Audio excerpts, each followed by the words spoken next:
The top of the ways on my lathe bed was very good with just 1 thou deviation right at the end. That's not a major problem because the carriage is not even able to get to that point. However, the bottom was a different story.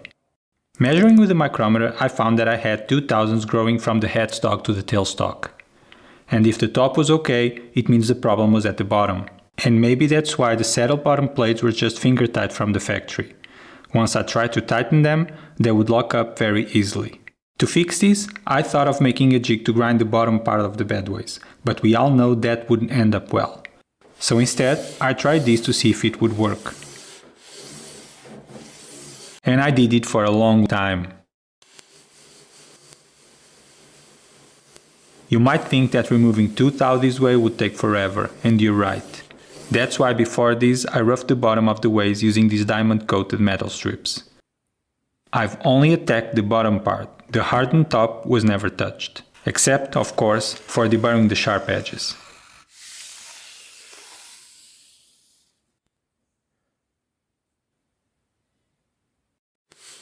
After a few minutes I started to see some results with this method. What I've done was locking some strips of emery cloth between the saddle and the bottom plates, and by pushing the saddle back and forth, I gently started to take off those 2 thousandths in excess. Of course, this involved a lot of measuring along the way, on both sides of the bed, and I'm aware that having the bed ground would be the correct way to fix this problem. But still, I'm happy with the result.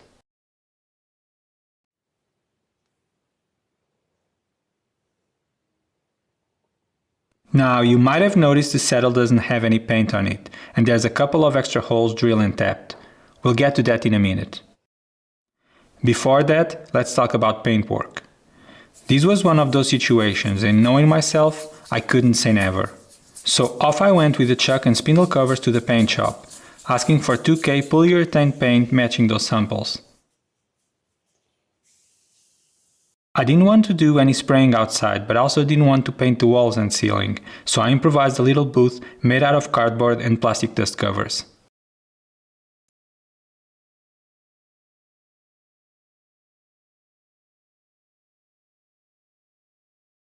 And that's the reason why in previous shots the bed looked so nice. If we look at the original paintwork, we can see some areas were not painted, like behind the gearbox or behind the bracket used to hold the bed in the factory. And with the bed finished, we can get back to the saddle. I wanted to make some modifications, starting with an obvious one, the carriage lock. This lathe has a DRO and the X-axis scale is mounted on the right-hand side of the saddle. That's exactly over the carriage locking bolt. And that means that depending on the cross-slide position, I might not be able to use that lock. The solution for this was simple. I moved the lock to the other side. First, I machined the saddle square, and then made a steel block that houses the new lock. The block is fixed by 6 bolts, 4 from the front and 2 from the bottom. Finally, a spring between the locking tab and the new block ensures there is no binding or accidental locks. The next change was the saddle bottom plates, the ones at the front. The original plates were small, so I made longer ones in steel.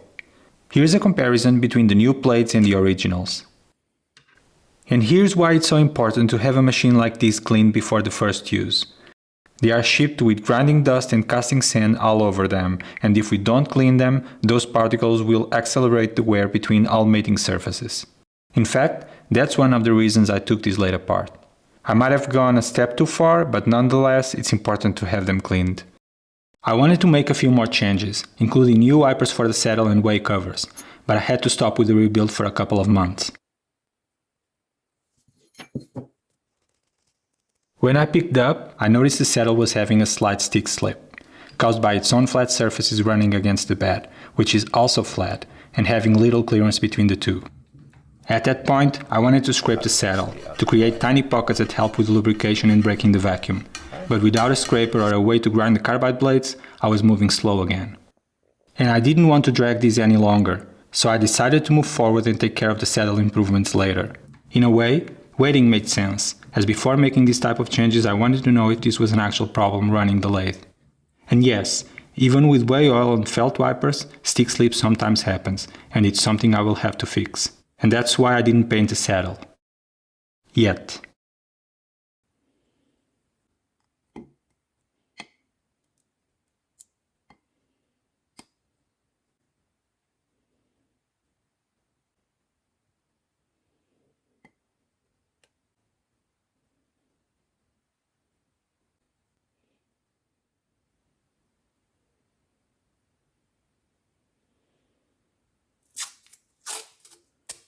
Now, things get a bit more serious with the headstock rebuild. I was looking forward to replace the spindle bearings, as that's where precision starts. Unfortunately, I didn't find precision bearings in the correct size for this lathe, so I had to buy the same type of bearings as the originals.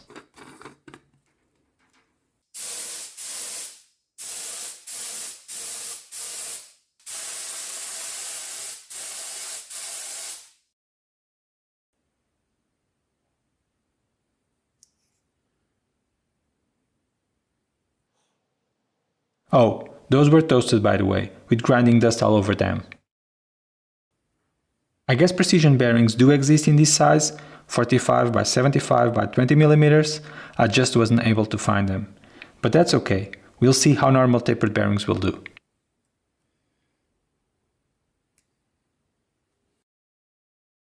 Before we start, in my defense, I've only seen Robin Renzetti's spindle rebuild video months after this. So Robin, I guess you don't watch these small OB-lathe type of videos, but if for any reason you do, go easy on me. You might want to skip this one.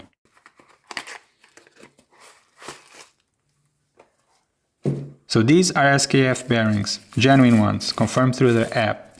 After removing them from the package, I washed them with brake cleaner and then isopropyl alcohol.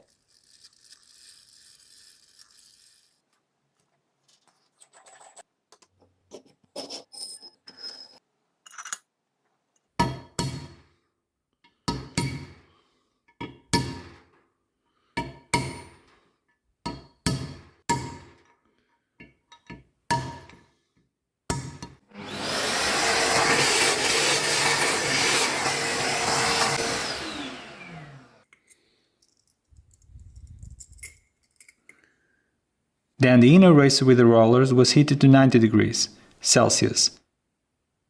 That was around 70 degrees higher than the spindle temperature, and that was enough to expand the race and slide the bearing to its seat.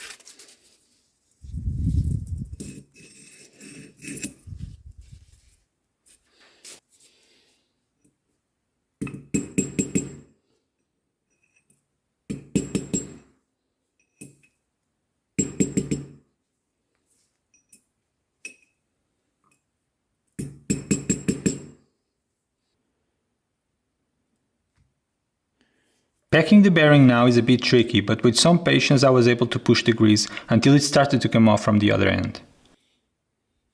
And there we have our spindle back into the housing. Now, this spindle doesn't have any spacer between the bearings, so setting the preload is something that needs to be done carefully.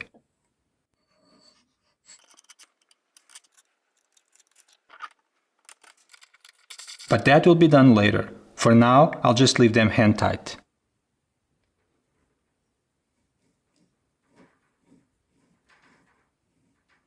Finally, the moment of truth. Let's check the runout on this thing. Wait. Okay, I have 4 DTIs, all with 10th resolution. That's a 10th of a thousand of an inch. The digital ones are okay, but they are harder to read and I have a tendency to trust the Mitutoyo ones better. I will resume the video now. Pay attention to the spindle moving and the needles.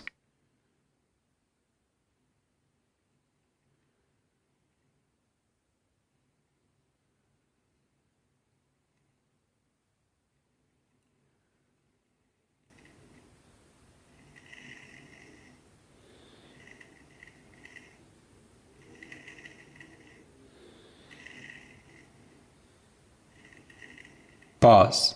So it looks like it's less than a 10th of runout, both in the spindle register and taper. That's very nice. I don't have the footage, but I also tested the face of the spindle. On that, 3 10s were registered on opposite sides. But I'll live with that. This was a good day. The original power cord of the machine was very short, so I replaced it with a longer one of higher gauge wiring. At the same time, I removed 2 of the safety switches of the machine, the one for the chuck cover and the other one for the change gears cover. I don't recommend anyone doing this, so let's not focus on that. Moving on. Funny thing though, the specifications plate on the back says 1100 watts, but we lose 100 watts in the translation. Maybe that's not that funny.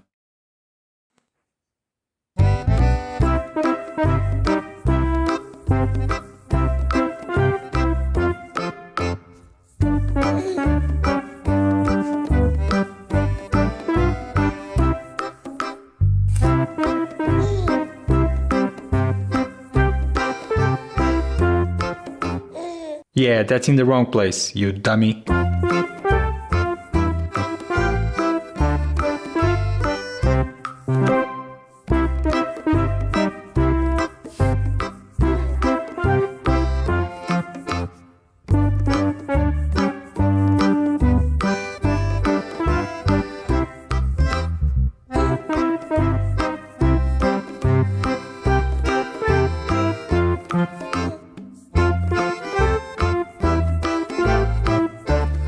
And that's how we got here. I hope you liked and stay tuned for part 2.